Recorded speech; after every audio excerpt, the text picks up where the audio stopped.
Okay, in this video, I'm going to be explaining to you how to deconstruct a question that you might get in any of your subjects, not just science, using alarm. So the reason we do this is like deconstruct a question is to break it down into its parts. So you've got some idea about how you might answer the question. So all the clues about what a marker or your teacher wants in a response is actually in the question there. So I'm using this question, analyze everyday situations involving motion in terms of Newton's laws, which comes from year 10 content. But don't let that bother you if you're in year 7, 8 or 9. The same principles will apply to whatever question that you're trying to answer. So the very first thing that we're going to do is we're going to find the verb and we're going to circle it. So the verb tells us the level of the response that we're going to be making and how much depth really we're going to go into. So the verb that we've got is analyze. So analyze is a fairly high order verb. So it's going to require us to not only just explain, which is to find cause and effect, but what those implications are for other things. So sort of to a wider context, what the effect on things might be. So the next step is we've got to identify what the subject is. So the way we do that is we're going to underline the subject. In this case, it is motion in terms of Newton's laws. So motion being movement of objects and Newton's laws as it applies to motion. So we've got to know something about Newton's laws. Otherwise, we're going to find it very difficult to answer this question. The next thing we have to do is find the context of the question. So really that's the view that we need to look at the question from. So how the topic is applied in the real world and sort of the treatment that we're going to be giving the topic. So in this case, it's going to be everyday situations. And we're going to do a wavy underline or a squiggly underline for that. So that tells us the way that we're going to respond to motion in terms of Newton's laws. We're going to be looking at that in the context of everyday situations. So these are the three elements that we're going to do. They tell us everything we need to know. We've got to make an analysis. We've got to talk about motion, so the movement of objects using Newton's laws. So we've got to know about Newton's laws. And we're looking at in everyday situations. So we're not looking at the history of Newton's laws. We're not looking about, it's not a biography of Newton himself. We're not looking just at any old everyday situations about anything. It's to do with Newton's laws. So these three things tell us everything that we need to know. So after we've done that, we need to come up with some content, really what our knowledge is, and the way we're going to do that is list some key words. So we look at what's in the question first. So the subject being Newton's laws, I know that there are three laws that Newton came up with. So we've got first law, second law, third law. So we need to unpack those as well. We're going to be looking at motion, which includes an object moving. So maybe object could be another key word. Objects have mass. When they are moving, they have velocity. Objects that change their velocity have acceleration. We know that we need forces to accelerate objects. We know that, so from Newton's second law, force is equal to mass times acceleration. From Newton's first law, we've got the concept of inertia. Newton's third law, that's going to be conservation of momentum.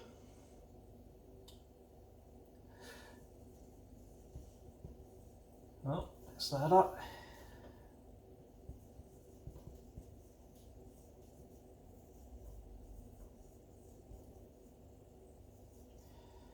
And action, reaction. So every action has an equal and opposite reaction.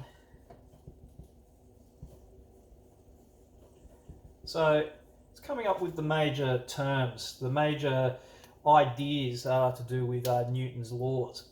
So these are the key terms, and I might even start thinking about some of the examples that I might be giving. So for Newton's first law, I might be thinking about maybe a car moving, passenger inside the car. They both have motion, and the idea of inertia is that an object will maintain its motion unless acted upon by force. So bring in the idea of having to wear a seatbelt, otherwise you'll continue your motion through the windscreen when there is a sudden stop. Newton's second law, I might do an example of showing how force is equal to mass times acceleration. Maybe just something simple like with a ball or something like that, some everyday situation. Newton's third law, action-reaction, might look at rockets or something like that. So I'm going to start thinking about the examples I can bring in as an everyday situation. So this is where we start, and before we even start looking at putting pen to paper for our formal writing. At this stage, I'll introduce the concept of the alarm matrix, which really is just a table that informs you of all the parts of your writing that you need to do. So we have a table that looks just like this, and it has a section at the top where you'll write the question in, and that's where you'll do your deconstruction. Maybe down the bottom of the piece of paper, you could write your key words, as I've done on the whiteboard there earlier.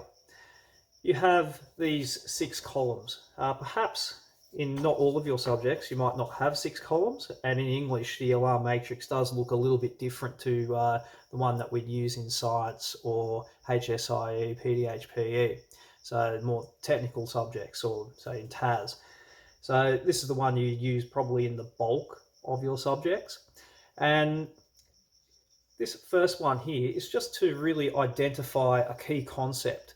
So something at the level of analyze, we're probably looking at, say, 2 to 3 paragraphs. I'm going to go for 3 paragraphs today. They might not be actually proper paragraphs. They could be just parts or major parts of the one paragraph. But really, we're coming up with 3 big ideas. So this section here outlines where the 3 big ideas need to be. And for this one, it's fairly simple. We've got 3 laws, so I'm just going to simply write in Newton's first law, Newton's second law, and Newton's third law in that section there. The next part we need to look at is need to define what each of those things are. So for Newton's first law, like a simple definition of what that is, say that an object will continue in its motion or remain at rest unless acted upon by force, and that is the concept of inertia. So that property that all masses have, inertia, that is what that means. Newton's second law, in this square right here, I would write that the force that needs to be applied to a mass is proportional to its acceleration. So the more force you apply, the more that object will be accelerated. And we can look at that mathematically as F is equal to ma. The third thing here, I'll talk about every action has an equal and opposite reaction. And that would be the definition of that one down there. I've defined what it is. That's as simple as it would be. You don't have to write your life story in these things. Okay, so the third one along, if this was explained everyday situations in terms of Newton's laws, explain is cause and effect, and I'd only go to this column. But because it's analyze, I'm going to be continuing on to this column. So I'll have to talk about the implications of what these things mean as well.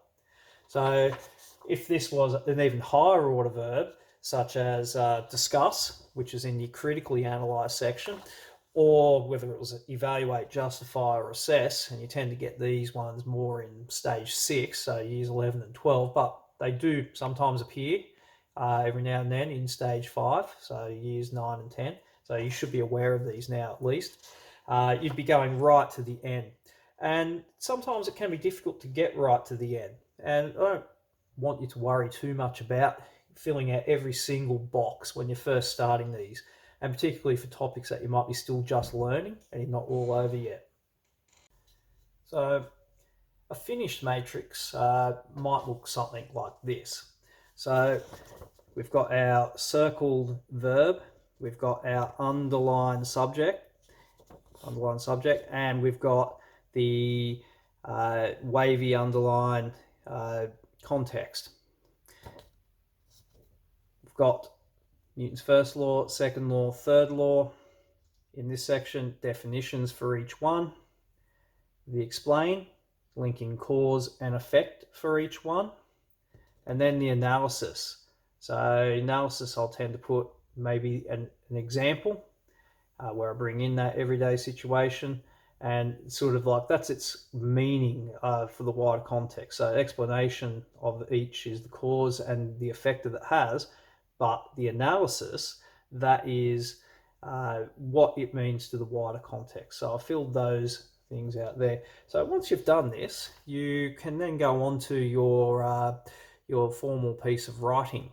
So you'd write the body part of your paragraph first. So that would involve all of these things. So I would start writing my first thing on Newton's first law, and I'd just move across from left to right in this first column, and I would make a sentence that makes sense, and it's cohesive, and I'd use all of my literacy features. I would try to be not use first, second person. I'll try to use third person when I'm writing. I'll try to nominalize things, so push the language a little bit higher order, not use everyday speech when I do my formal writing. Where possible, get the spelling correct as well. That's certainly something that is important.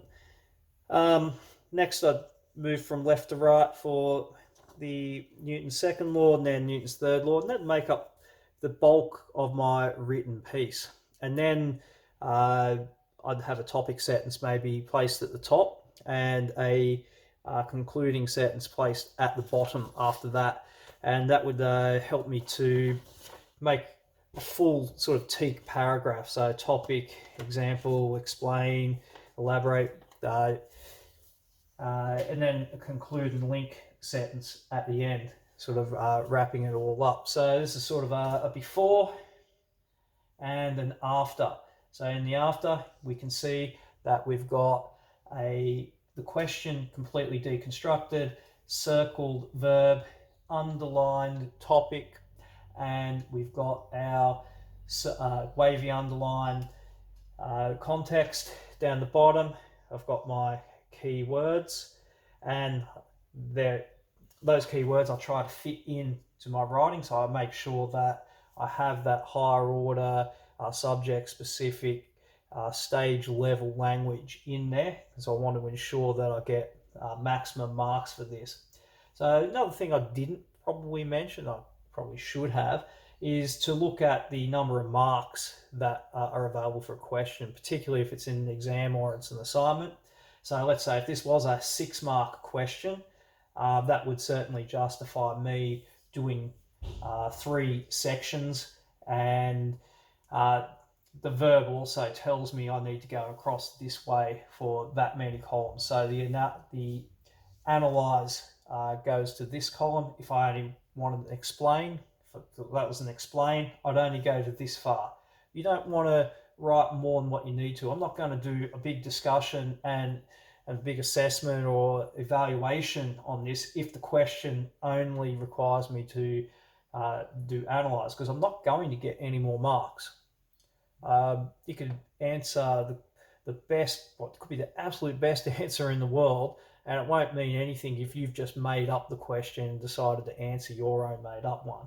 Answer the question that is there. not the one that you imagine.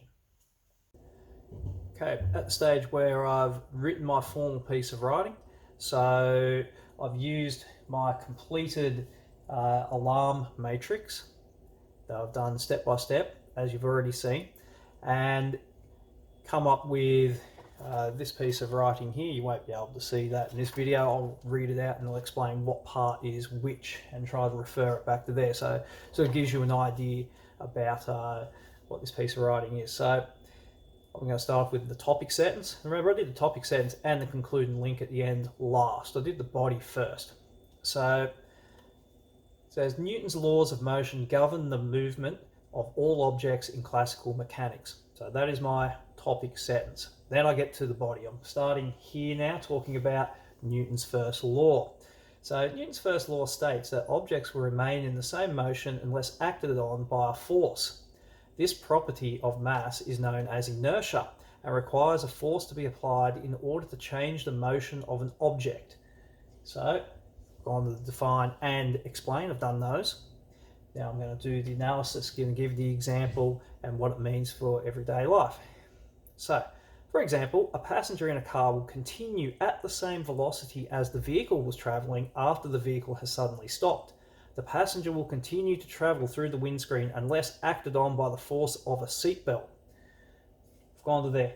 I don't need to discuss is like the pros and cons and stuff like that. I'm not going to get any extra marks. I'm not going to justify anything.